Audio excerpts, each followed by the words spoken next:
Tesla's first quarter earnings plummeted 71%, with fierce global competition taking a toll. Elon Musk's role in DOGE has been the subject of speculation from investors. And he started today's earnings call saying this.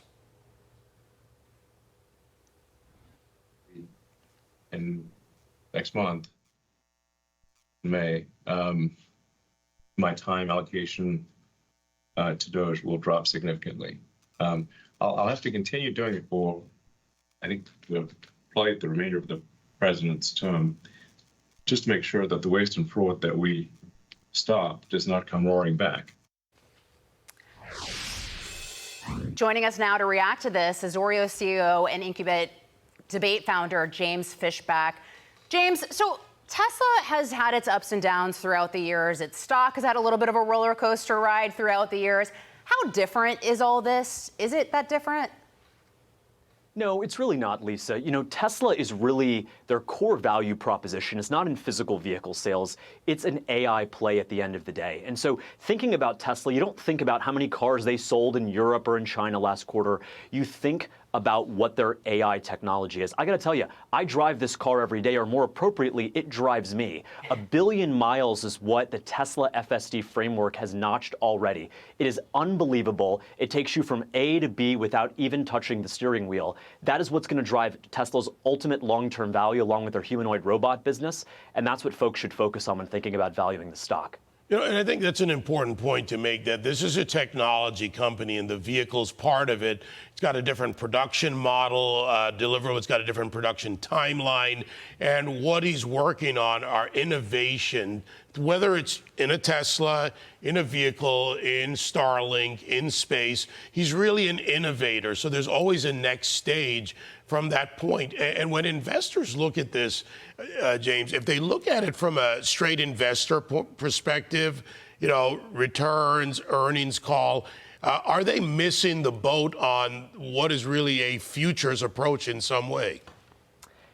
I think they are. Look, Steve Jobs announced the iPhone in January of 2007.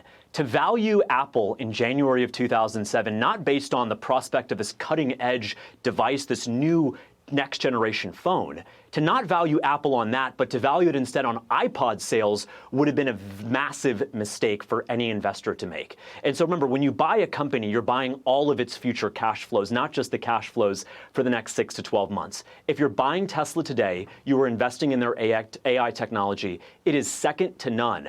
I got to tell you, I don't want to make a confession here on air, but I am trading on material, non-public information when it comes to Tesla.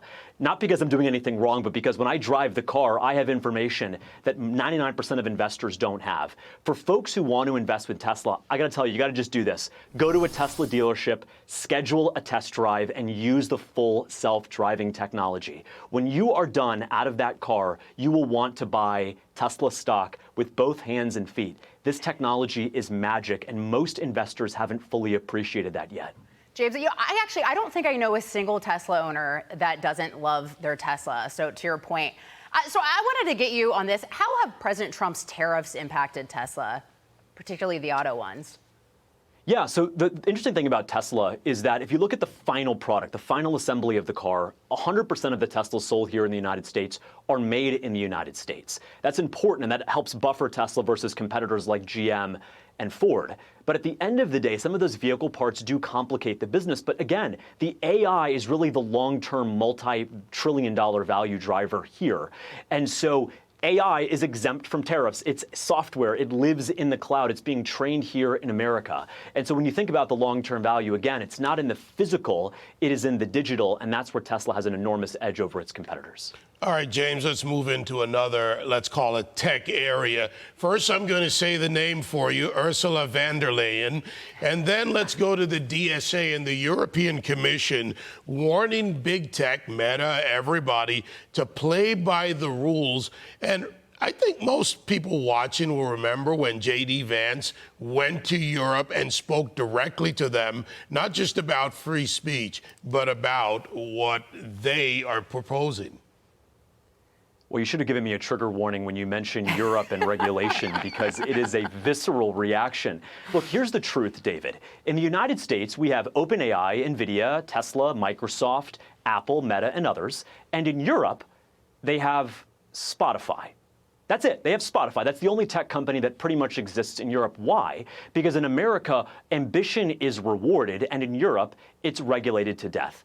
If Europe wants to regulate itself back to the dark ages, fine by me, but do not drag great American companies down with you. Vice President Vance is right to speak truth against these deadly European regulations, but more importantly, against this free speech attack. It's not just anti-company to restrict free speech on these platforms. It actually hurts society to tell Americans that they cannot express themselves on these platforms because some bureaucrat in Brussels doesn't want them talking about COVID or about transgenderism. Here, here. I'm glad that David triggered you. So James Fishback. Trigger warning. Trigger Noted. warning, officially triggered and well delivered. Thank you, James Fishback. We appreciate it.